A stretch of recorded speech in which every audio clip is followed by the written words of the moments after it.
Сайн байцгаана залуучуудаа мистер Бэлкэн пэйж хуудас та бүхэндээ энэ өдрийн мэндийг хүргэж байна. Би бүхэн та бүхэнд гайхалтай мэдээд болгож байна. Манай пэйж хуудсын нэрмжид улсын авраг шалгаруулах тэмээ тэмцээнийг удахгүй 5 сарын 20 зохион байгуулах болно. Эхний шатны шалгаруулалтыг би бүхэн онлайнаар авах болно.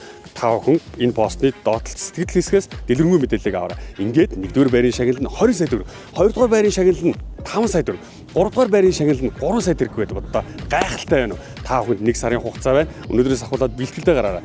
Ингээд хамтарч ажиллах аж ахуй нэгж хувь хүнийг бид бүхэн үргэлж нээлттэй хүлээж авах болно. Манай пэйж хуудсанд фоллоу дараарай.